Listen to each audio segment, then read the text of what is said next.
Hello and welcome back to the Finish More Music podcast. So this is the final part in this series, the end of this particular journey. The series is called The Creative Calling. Let me start by first and foremost saying thank you. Thank you for investing your time in listening to the show and in listening to this series. I hope that it's been a positive experience for you. I hope that you feel you've taken something of value.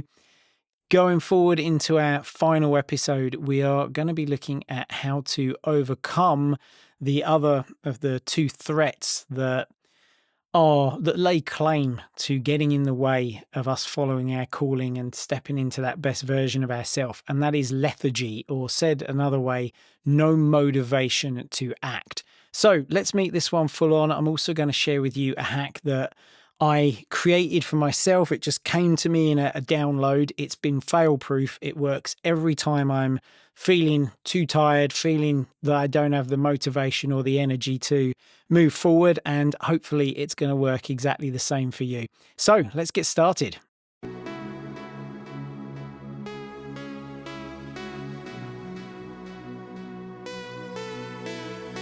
Okay, so let's start this episode in exactly the same way as we did the last part in the series, which was by me reading this quote from James Hollis's book, Living an Examined Life. I snuck a tiny bit out of it because I didn't want to give the full game away and I wanted to keep things feeling a little bit fresh. So here's the full extract. Life's two biggest threats we carry within: fear and lethargy. Those perverse twins munch on our souls every day. No matter what we do today, they will turn up again tomorrow. Over time, they usurp more days of our lives than those to which we may lay fair claim. So I'd like to just quickly shine a light on the final sentence there. Over time, they usurp more days of our lives than those to which we may lay fair claim, which is ultimately James saying that if we give in to lethargy, if we give in to fear, then more days of our life will be spent giving into those things than days that we lay claim to live in authentically and from a place of following our calling and a fulfilled life. So when we think about that and this idea that we only get one shot at this, we have a limited amount of time, we have a limited amount of attention, a limited window on which to experience life fully, there is this possibility that by giving into fear and lethargy, we spend more time by not exploring and living an examined and expansive life than to actually getting out into the world and taking advantage and being grateful for this wonderful opportunity that we're all given from the moment we're born up until our last day, whenever that might be. We don't even know how long we've got, right? So I think that was a really impactful line when I took time to dissect it for myself. So let's move on to lethargy. What do we mean by it? Well, here's what I mean by it. It's when we say I'm too tired.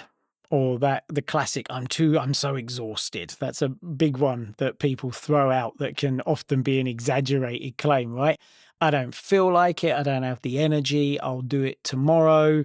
I don't have the motivation for it right now. It's really this situation of I don't have the drive needed to take this step. I don't have the drive needed to write music right now. I don't have the motivation for it. I don't have the energy for it right now. Now, instantly knowing, if we jump back to episode 1, that when we do the thing that is following our calling, it energizes us. There's a little secret and a key to that immediately, which is to say, well, if I start doing the thing, the energy will come. It's something in my life that charges my batteries. There are plenty of things in our life that are battery neutral. So if I go back to the example of, I don't know, maybe flopping on the sofa watching something on TV that I'm not particularly called to, that's unlikely to drain me. However, it's not going to fill my cup up either. It's not going to energize me.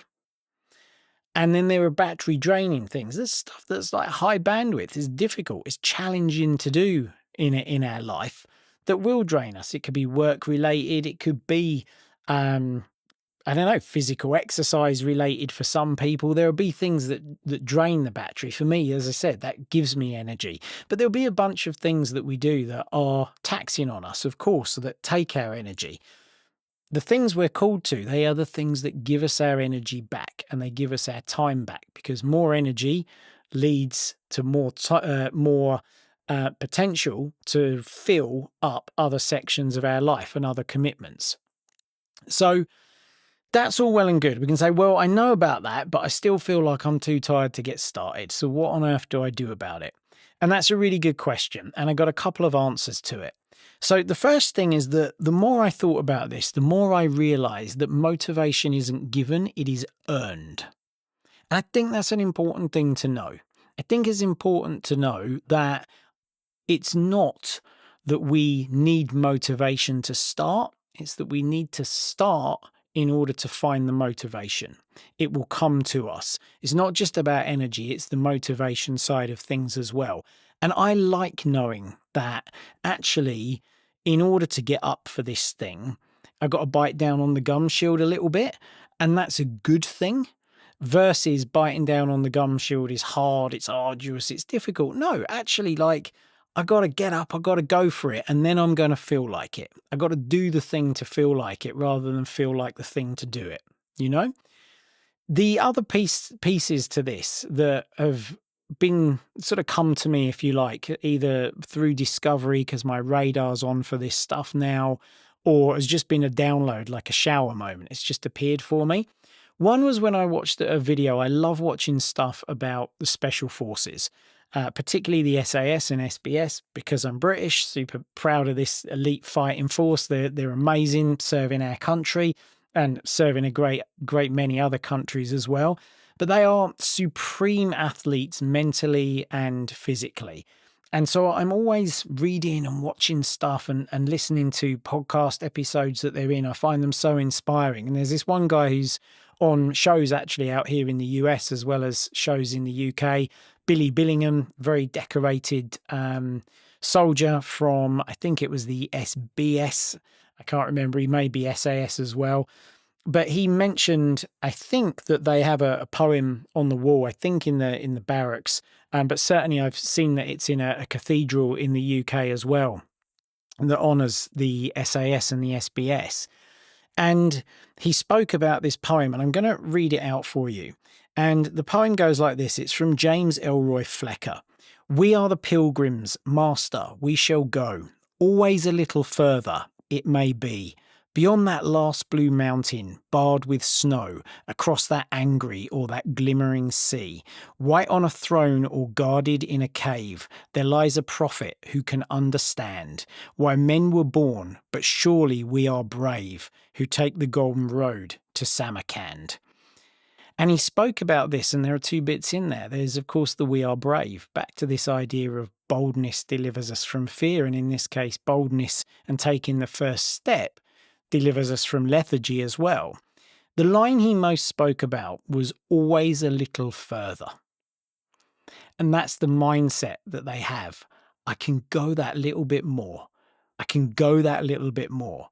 I can go that little bit. And that little bit more adds up and adds up and adds up and adds up and adds up. It's about finding that inside you to go that step further. So I have this written in my journal on a lot of the pages, a little further.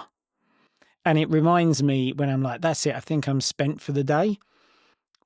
What would happen if I went a little further? What would happen if I went a little further? And that little mantra helps me loads. And oftentimes I get a second wind and I'll get that energy to go quite a lot further. So I wanted to share that with you. And then something that's perhaps a little bit out there and a little bit more wacky that I've called play your cards right.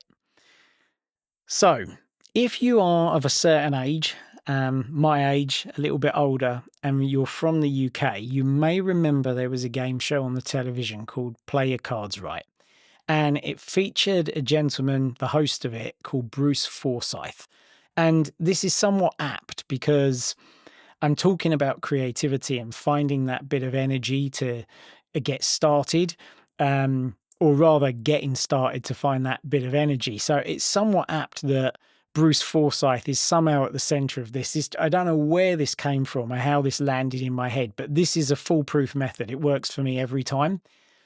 Bruce Forsyth was a presenter of this show, many other game shows. I think he might have had a chat show. He was a dancer, a singer, a super creative guy, hence it being really apt. Anyway, it's an old show. You might want to check it out on YouTube. And the way that the game show worked is certainly at the end of it, when people were going for the big money or the car or whatever it is, I can't remember the full details, is that there were a number of large playing cards on a wall. And they would be, behind their little podium type thing, as most people are on a game show. And Bruce would turn over the first card, and these are playing cards. So it's, ace, 2, 3, 4, all the way up to jack, queen, king. And whatever the card was, they had to guess whether the next card would be higher or lower. As simple as that. If they got it right, they got some money added to the bank. If they got it wrong, I think some money got taken out and there was nothing for a pair. I remember if it was the same thing, then you lose the money, whatever. The details of this aren't massively important, but I think it would be useful just to look it up and watch a small clip of it, just to help this stick in your memory if you're not familiar with the game. What the important piece is this. I thought about that and I started to do the following. Normally in the evening, and I've done a full day of work and there's something in front of me that is my calling. There's time to do this thing now. That's my calling. And that voice comes up. I'm too tired. I'm shattered. I'll do it tomorrow. Blah, blah, blah, blah, blah, blah, blah. Lethargy. Lethargy comes up. And I say to myself, okay, where am I in this instance out of 10? But you could do a playing card if you want. Where am I out of 10 energetically and in terms of well-being right now? If 1 is being completely spent, unable to move and ill, maybe suffering from something worse than COVID, like bedridden, can't get up, like really just done in, battered. And 10 is jumping for joy, running circles like I'm good to go. Where am I on this? Maybe COVID, if you've been unfortunate enough to experience it and it's hit you hard, is sitting at a 3, perhaps. Where am I out of 10? Usually, I'm probably about a 7 in the grand scheme of things. I'm not a 10. I'm not all singing, all dancing, but I'm far from being stuck here on the sofa and so unbelievably exhausted that I can't get up and take the first step. So it's probably a 7, even it might be a 6. And then, and this is where this relates to play your cards right, the next card represents how am I likely to feel tomorrow? Because if I'm saying I'll do this thing tomorrow, if I'm putting this off till some time in the future, how am I likely to feel then? Is it higher or lower than what I've got here? Now, taking into account that I might have a terrible night's sleep, or I might get sick, or something might come into my life that now adds fear and anxiety and problems, or another circumstance might get in the way. When I look at this list of probabilities, if I was just to bet, just like you would on this game show, if a 10 came up on the game show, you'd go lower. You'd think that the next card, the chances are it's lower. It could be a jack, queen, king. But if you got your head screwed on and you want to put money in the bank, you're going to go lower. So in this instance, if it's a 7, chances are, given all these things that could possibly come up for me as a human being, I think the most sensible thing, because I don't know what I don't know, is just to play the odds. Chances are I'm going to be a 7 or lower tomorrow, or a 6 or lower tomorrow. Therefore, why am I putting this thing off? I'm not likely to do this tomorrow. I'm less likely to do this tomorrow than I'm likely to do it now. And a number of things happen when you do that. First and foremost, you actually get real to, am I really that tired? Honestly, am I really exhausted? That alone is often enough to go, I'm really not when I think about it. I'm a bit tired. And I know that this thing's going to give me energy. And I know that this lights my life up. And I know that the trade-off here is that I might be giving another bit of time away to giving into fear and lethargy and not living my life versus living my life for however long I've got left on this planet. That often enough is like, okay, I'm just going to get up. What is the first step? And if the first step feels a little bit too arduous, I can just dial that back down. And if I do look at that score and I go, well, it's a 5, then I can ask the question, well, what will give me more energy? Like, am I fully hydrated right now? Do I need a healthy snack? Do I need to get a bit of fresh air? How do I get from a 5 to a 6? Because as soon as I'm a 6, I've got more chance of doing it today than I'm going to do it tomorrow. And then, of course, there is getting real about, really, if I'm not going to do it now, am I really going to do it tomorrow? What are the odds of that? And think of all the things that could potentially get in the way of it tomorrow. That always gives me enough of a slap round the head. And I'll do that a few times a week. That will come up for me. It gives me a slap round the head. And I'll be like, okay, what's the first step of the first step, if that's what it takes? If getting up and starting something feels like it's a bit too much, what's just some of the way towards it? Because the thing is, when you get up and you just start some of the way towards it, normally you just follow through and you get started with the thing and the energy gets going. So always a little further, remembering that motivation is earned and not given. And that's the part of what I'm doing. I'm doing the thing to get the energy and to get the motivation. That there is that inherent thing inside of all of us that we can go a little further, just a little more, just a little more. And then if you like it, maybe you do, maybe you don't. Maybe you think, God, this guy's mad. Some, whatever it is, 80s TV show with this somewhat eccentric host is the key to unlocking, getting started. Give it a try. You know, what's the worst that can happen? So that's how I overcome lethargy. And in the last episode, also how I look at overcoming fear and always keeping in mind what the consequences of this are and giving my life away, giving my power away if I don't do this thing versus what it will make of me. And importantly, how I can be in service of other people. So that concludes the podcast and the, or at least this series of the podcast and us coming back. Everything that I've shared with you has had a profound, profound impact in my life. And as I said, I'm convinced, that certainly in my experience, that what James Hollis said about he thinks 90% of the cases of depression are people not following their calling and not living their life and not being authentic, if not all cases.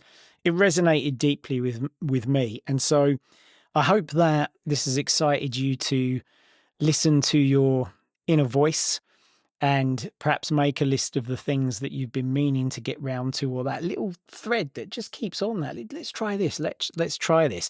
Maybe if creativity is something you've been putting off, if fear's been getting in the way, it's going to help you to move forward with that. Maybe if you do feel that you give away a bunch of your life to I'm too tired or I'm exhausted and you'd like to try and reclaim some of it, certainly this stuff's had a huge impact for me, and it's my intention that it has a positive impact for you. So I hope that it does. Once again, thank you for listening to this series. Going forward, we're going to be focusing on more stuff in this direction, right? We're going to be focusing more on following your creative calling, on the impact of creativity for your life and others, on community, on contribution, on unlocking your creativity and finding newer and higher levels of creativity and writing music that's unique to you and authentic to you, and overall living your best creative life. So if you hear that, and if you like the series, and we'll of course have interviews and other single solo shows along the way, but